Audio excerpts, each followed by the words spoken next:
where the legends arise, stories of glory and battles in disguise. Music fights, wrestling in the ring, basement cuts, let the echoes sing.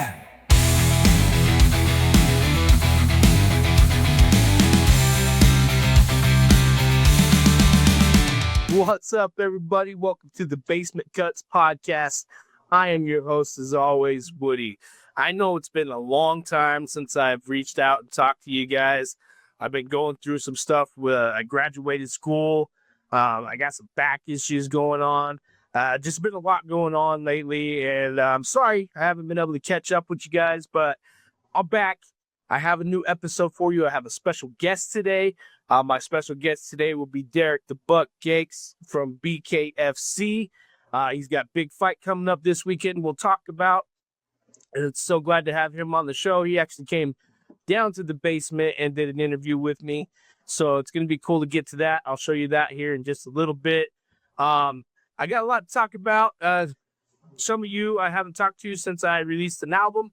I do have an album out. It's available on everything: Spotify, YouTube, Pandora, iHeartRadio, Amazon Music, whatever you listen to, it's on there. Check it out, Woody 208. The album's called This Is Me. I also have a single, Spud Kingdom Unite, which is a #1 song on my artist group from this year so far. It's the most played by all of you, and I thank you for all of that. Also, big news coming up. I am going to be joining some friends of mine on stage and opening up for Dizzy Wright and Mr. Capone. It's going to be an amazing show that's coming up June 22nd. We'll get to that here in a little bit as well.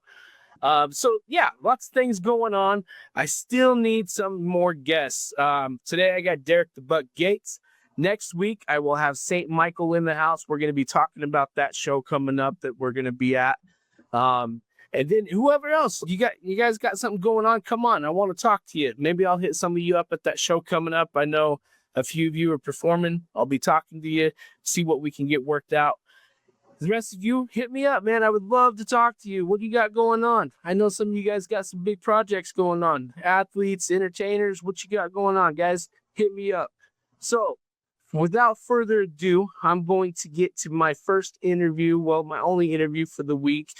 My interview, I have a little intro video. Go ahead and watch that. It's only about a minute long, not very long. Introducing my next guest, Darrick the Buck Gates. Here it is.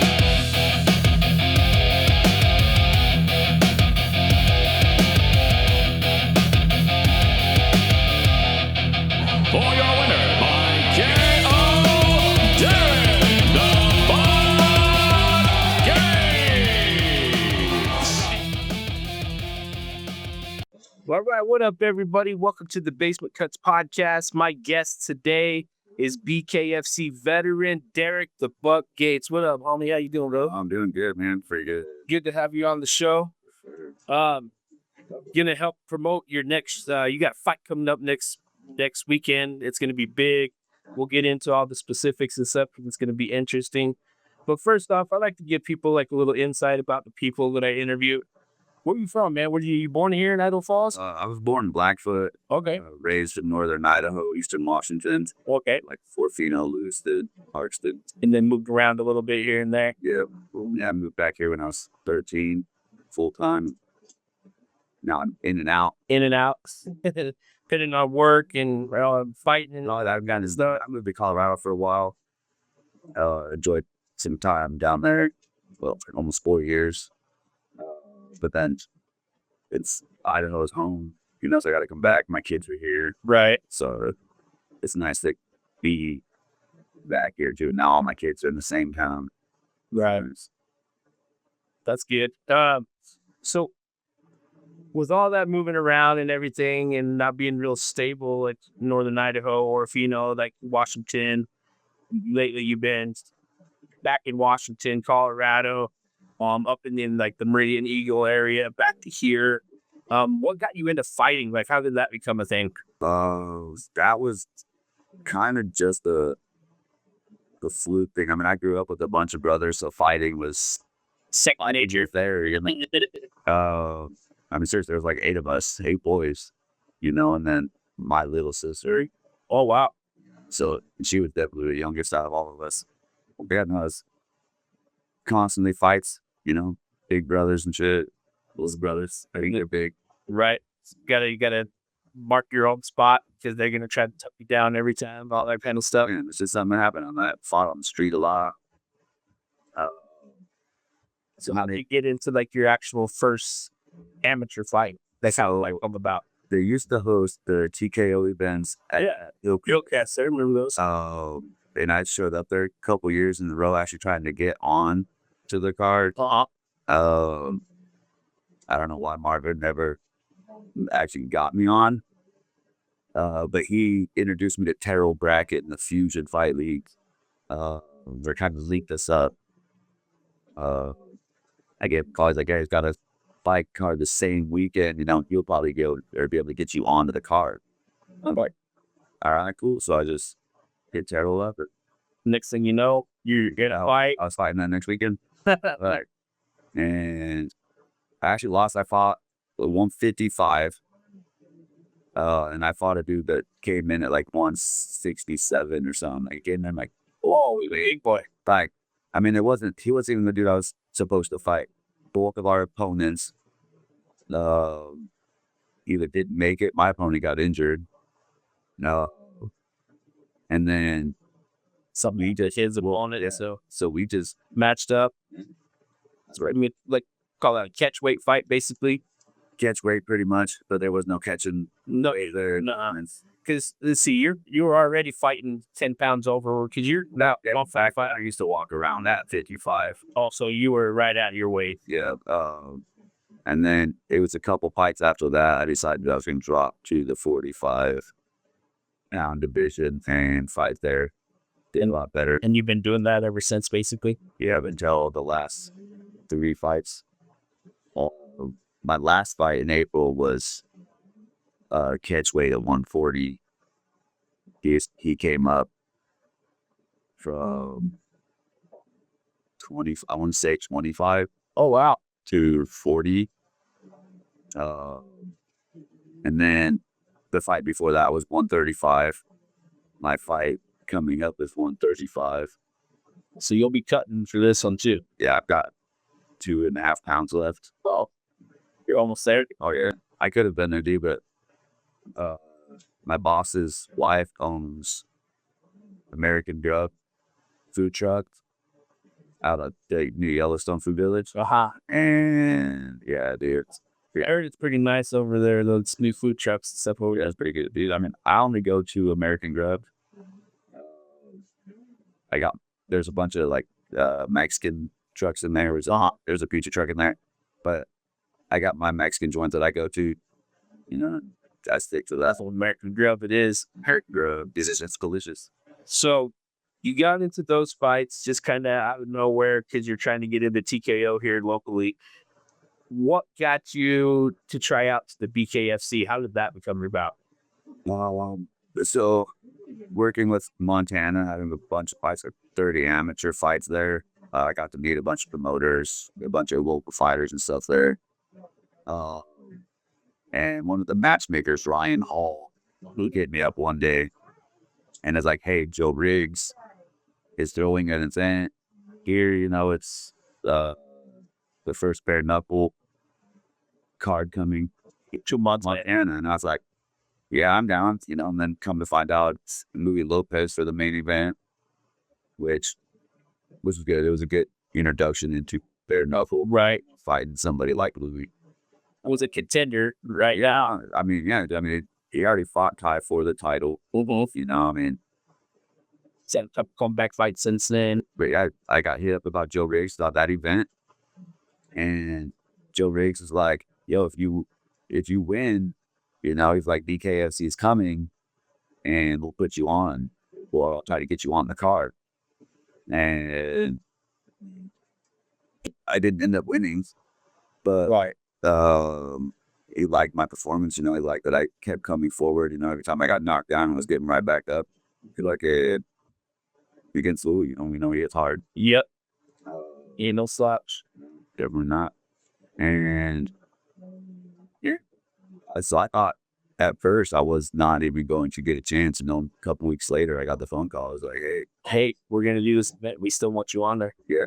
Like, yeah, and then that event, your very first fight in the BKFC was against the now champion Kai Stewart. So I fought him 9 months before that too in MMA. oh, did you? Yeah. How did that one go? Your MMA? Yeah. Obviously he's a wrestler. Yeah, he's a great wrestler. I did pretty good, especially against Kai. He had me on my back, but I was fighting a lot of shit off. And then his coach, bro, like we were in his corner, and his coach is sitting right here. He's like, "Hey, Kai," like I'm just talking. Just, "Hey, Kai, can you get a second? Fix your mustache," because he's got that free. Yeah. So I started laughing, dude, and then Kai, at that point, that big. I don't know if I went soft or something at that point, but he started fucking dropping some bombs on me, dude. You're an absolute fight. So then you fight Kai, and that fight didn't go very well in Bareknuckle either. It went up just over a minute. Or Bareknuckle? Yeah. It was a minute and 43 seconds. Yeah. Around. The ref, Andy Glenn. I shouldn't say this. I respect all the judges. Most of their decision. BKFC is 180 degree. Like you can turn 180. Right. Can't do no 360 type stuff. Well, Kai had me up on the ropes.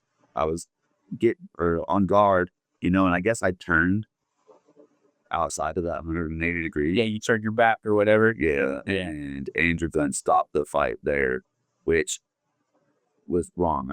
You could see the fight, I pushing the pace, and I've got some pretty good shots on Kai, a little bit anywhere. He's bent down, dude. I got uppercut shots on him. Yeah, you guys were throwing that whole entire fight back and forth. It was good. And I think the rules have actually changed a little bit since then with the new unified rules to where when you turn like that, now they call it a break. Right. Yeah. So, it's that way there's no legal shots to the back of the head and stuff like that. Yes, sir. So I was watching the fight. Bareknuckle just happened Friday night. And there was a very similar situation. The dude turned around, but they just stopped the fight. And then all right, knuckle back up. Right. So I think that fight and a couple others have actually changed that rule a little bit. Yeah, and it was, it wasn't even like a sanctioned event. All of us that fought on that card got a suspension. It was like 6 weeks suspension for it too. It kind of sucked, but they put me on the next card like right after my suspension ended. That next day I was fighting. Okay. They literally got me right back on there pretty quick, but I'm not mad at Andrew Glenn for that, but I've seen him allow it happen in other fights. Yeah, no, that's what made me think that maybe the rule changed itself because it did. Yeah. Because we did go to the unified boxing rules, so there are definitely changes. Still pretty similar though. And then your next fight, you would end up at another Bareknuckle fight back in Montana against Dylan Schultze. Yeah. That was the first time I got to see you live, which was a whole nother experience. If you guys haven't seen Bareknuckle live, get a chance, go. Especially if it's in Salt Lake, Montana, somewhere where it's only a couple hours, go. This is a whole nother event, man. It's a whole nother level, dude, with promotions. I go to a lot of fights. Like I was just at fights last night, dude, but they are their own league, And I fought in Albuquerque, New Mexico, Florida, Tampa, Florida, South Carolina. Yep. You've been everywhere. Where's the next one? It's in Michigan. That's in Michigan. Yeah, Michigan. So you're going everywhere to do this stuff. you got another opportunity to come back to Montana, and you fought Coda Greenwood. And that was your first victory. And you got the knockout in the first round. Yes, sir. And I was there for that one too. Yeah. And right after you got that knockout, I was like, that's my boy. And we kind of had a little moment that was pretty cool. A little bit on that fight, like, did you just, like, sit back? Did you catch him just right? Was you feeling you different going into it?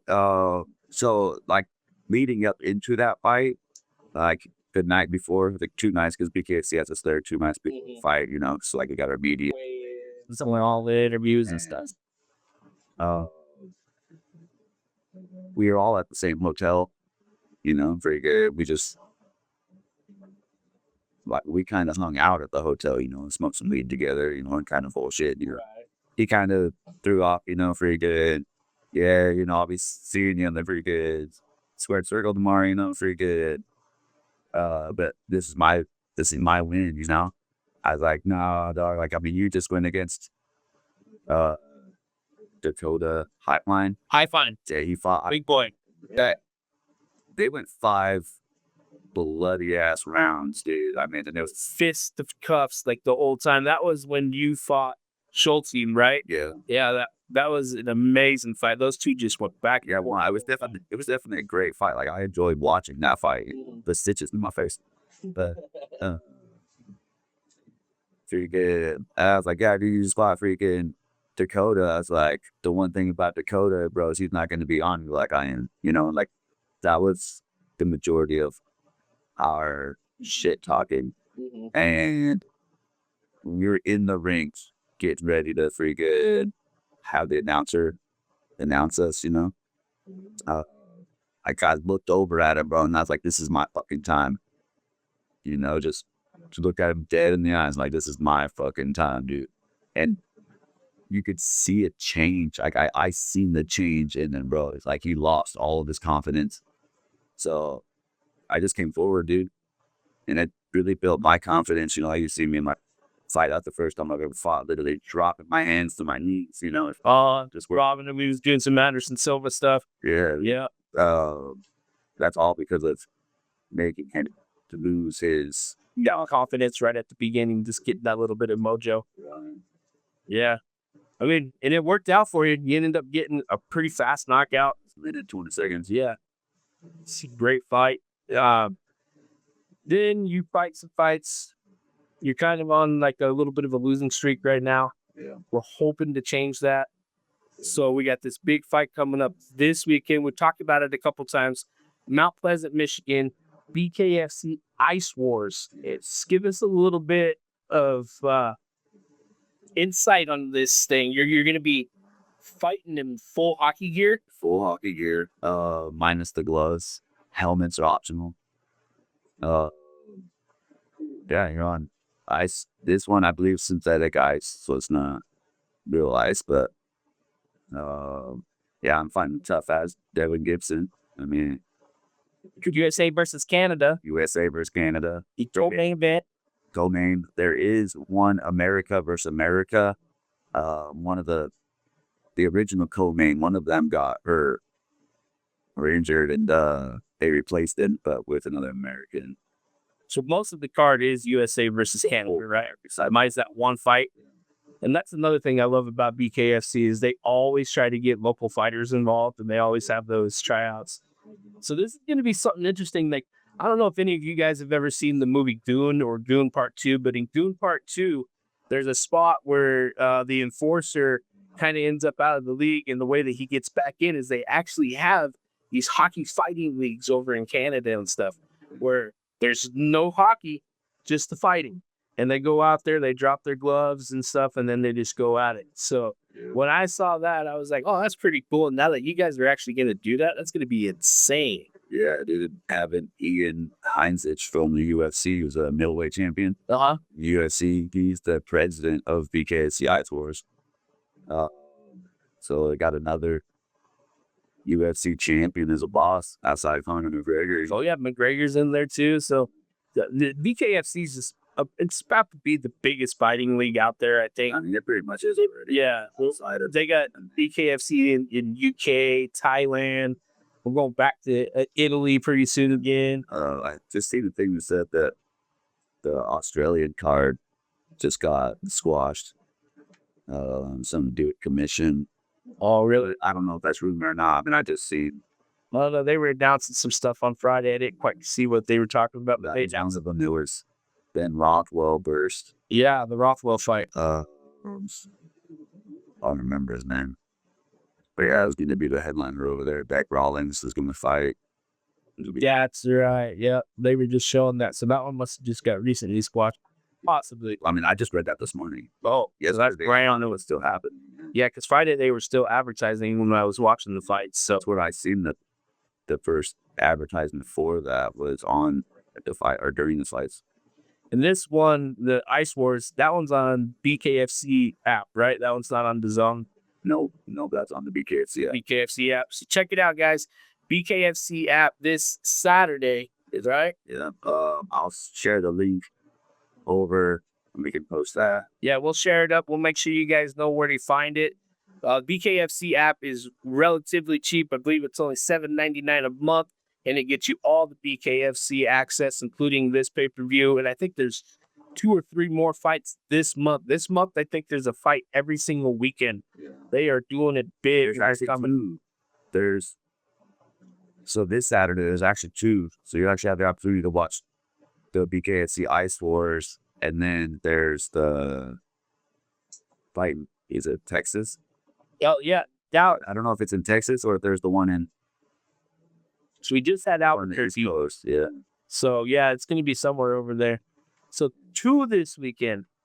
And check out my boy, Darrick the Buck Gates. He's trying to get back in that win column, and he's going against Canada. This is going to be USA versus Canada. It's the co-main event. Check him out. You guys don't want to miss this. You guys never seen Bareknuckle? This might be a great introduction because I know some of you watch my hockey podcast. This will be a great conversion for you guys to get into the fights a little bit. Yeah, it's hockey without the hockey. Without the hockey, like we don't have to worry about the referees ruining everything. If they get to drop gloves, let them go. Let's bang. So, one question though, in hockey, like you get knocked to the ice, the fight's over. Are they gonna pick you guys back up and let you go back at it? Same boxing rules. Just to get your 8-second count. Might be a part of it to get up on the skates. That's what I'm thinking. I don't plan on getting knocked down, so don't get hit, don't get knocked down, don't have to worry about it, right? The only thing I had to say to Devin or about Devin is all of his fights that he takes his time to get in and get busy. You don't have time in this. No, I mean there's either 60 seconds or 90-second rounds. So it's shorter than the normal 2-minute rounds. Yeah, it's shorter. And there's only 2 rounds. You know, he normally doesn't get busy until round number 3. So. And you're a fast fighter. You come off the block. Like, if you even check out your fighter bio on the BKFC app, it says that you are hard for other people to pair against because you come full throttle and you're not very orthodox in the normal boxing or fighting style. You just, like you said, you came up as a street fighter. You had 8 brothers. Like, you're definitely unorthodox compared to the rest of the I'm here just to freaking punch people in the face, you know? Cash checks it, bang. Hey, yeah, be like, I'm not here to waste time. No. You know, I want to get in. I want to get it done. You get paid by the fight, not by the hour. Yeah. So no matter if I do it in 30 seconds or if it takes me freaking 5 rounds, you know, I'm going to do what I need to do. But this one's only 2 rounds. It's 90 seconds possibly. Yeah. It's going to be quick. This event's going to go by quick, so that's probably why they're doing 2 this weekend. It's going to be great. Yeah. You will get a 3rd round, which are the score you even. So we had that sudden death round like they do. The icebreaker. The icebreaker. It's fun. I mean, it makes sense. Does make sense. It's got it all nice. Well, I want to thank you for coming on, bro. I appreciate you. I need to get you back on here again. Next time you have a fight, let's promote you. I'd like to have you back as many times as possible. I was just hitting up about main eventing card in Montana for BK Days in Butte. Against the previous opponent that I just lost to in Bareknuckle MMA. Okay. I did say, as long as shit goes good with this, I'm in on that. All right. So we already got one lined up, guys, and it's in Montana, Butte, not even that far away. Something that you could drive to. Bare Knuckle Days up in Montana is insane. It's like a Sturgis bike rally, but for fights. They got music. They got like all sorts of stuff that goes on up there. It's an amazing, great time. But thanks for coming on again, my brother. I appreciate you. Awesome meeting up with my bro, Darrick. It's going to be huge this weekend. Can't really see it on my screen here, but June 14th, Ice Wars in Mount Pleasant, Michigan. This is going to be on the Bare Knuckle Fighting Championship app, BKFC. It's only $7.99 a month. You get all sorts of pay-per-views. Everything that's Bare Knuckle library is included, and everything coming up. There's only a couple of special edition events that they do on the Zone, which is also not a bad value as well. And you get a lot of boxing and other wrestling and fighting events as well. But anyway, BKFC app, Saturday, June 14th. These guys moved from the feature fight to the co-main event. It is Darrick the Buck Gates versus Devin the Canadian Assassin Gibson. And this is Ice Wars. They're in hockey pads. These guys are fighting it out. They're playing hockey without the hockey. They're just dropping gloves and getting at it. Remember, it is bare knuckle, so there is no gloves. Helmets are optional. He mentioned that. Get at it, guys. I believe the pre-show starts at 5. Prelim start at 6, and usually the main card starts at 7. I will post a link with this video so you guys can get all the information you need for that. So check it out. Local boy Darrick the Buck Gates taking on a Canadian assassin this weekend. Ice Wars, BKFCTV.com. Check it out. It's also available on Roku. I believe there's partnered with Triller. So check it all out, guys. It's going to be amazing weekend. Not to mention, we did say there are other bare knuckle fights this weekend as well. It's a double main event weekend. Check it out. It's going to be huge. It's going to be big. If you haven't checked out bare knuckle, this is the weekend to do it. So want to thank my guest, Darrick the Buck Gates. I'm going to have another guest coming up shortly for this next week. It'll be St. Michael. We're going to be talking about an upcoming show we got going on at the gym. And that's going to be on June 22nd. It is a Sunday. Tickets are $40 for general admission, $100 VIP. VIP gets you to meet both Dizzy and Mr. Capone. So come check it out, guys. Hit me up on Facebook, Basement Cuts Podcast. You can hit me up on my personal Facebook. I'm also on Insta, Twitter, all the good stuff. I guess it's not called X. I'm also on TikTok. So hit me up on there as well. Make a little couple videos and stuff. Check out my stuff, guys. It's great talking to you again. I'll be hitting you up shortly because I need more interviews. And as always, much love and peace. Have a great day. So tune in, turn up, and feel the rush. Basement Cuts where the stories crush. Music, fights, wrestling every day. Basement Cuts, we're here to stay. I said, so tune in, turn up.